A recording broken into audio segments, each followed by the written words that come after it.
紅鳳菜，藥食同源的補血聖品。喺中國西南嘅高山林下，海拔幾百米嘅濕潤山谷入面，生長住一種好特別嘅野菜。佢嘅葉面係深綠色，但係反轉一睇，哇，成塊葉底都係紫紅色㗎。你估下呢個菜叫咩名？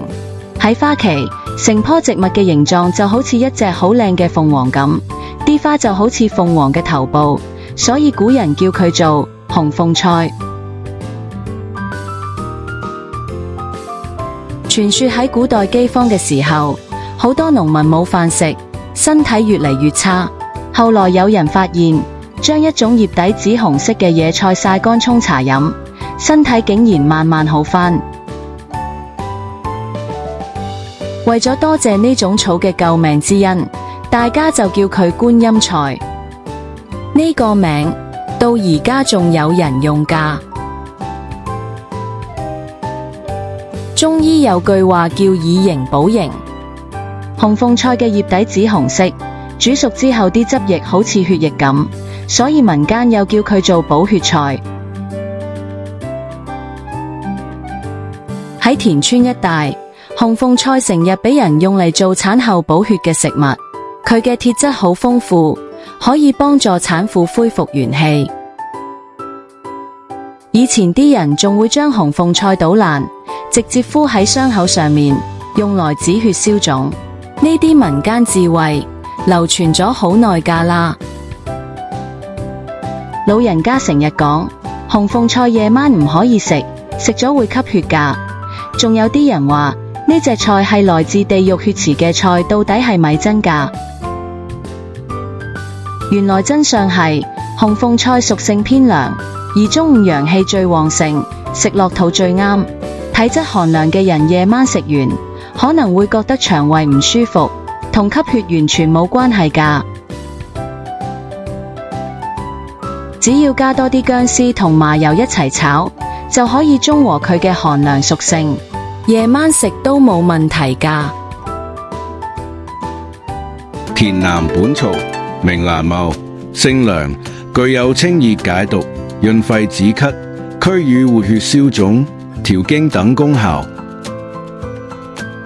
紅鳳菜嘅葉片同根都可以入藥，不論係新鮮搗爛外敷，定係曬乾之後煎湯內服，都有唔同嘅療效。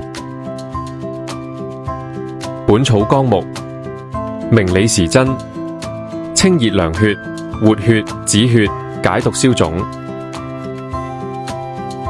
李時珍喺《本草綱目》入面都有記載，紅鳳菜可以清熱涼血、活血止血、解毒消腫，所以民間先會叫佢做補血菜。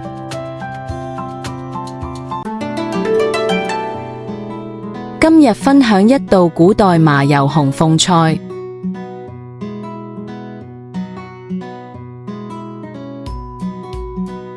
材料：紅鳳菜一把，約300至500克；老薑1塊，去皮切細絲；純麻油1大匙；鹽適量；熱水少許。首先要將紅鳳菜洗乾淨，因為佢喺山林野外生長，可能沾咗泥沙。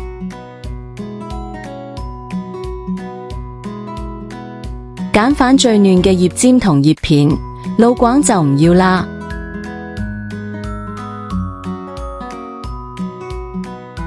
老薑要去皮切絲，薑絲可以中和紅鳳菜嘅寒涼屬性。燒熱個鑊，落麻油，用麻油煸香薑絲。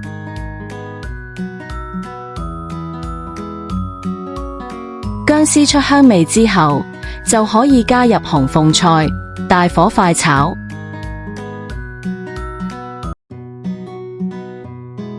可以加少少熱水，幫助紅鳳菜快啲熟透。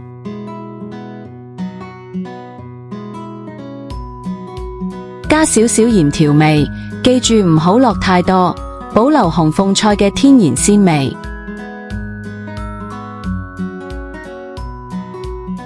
炒到紅鳳菜變軟，完全熟透，就可以上碟啦。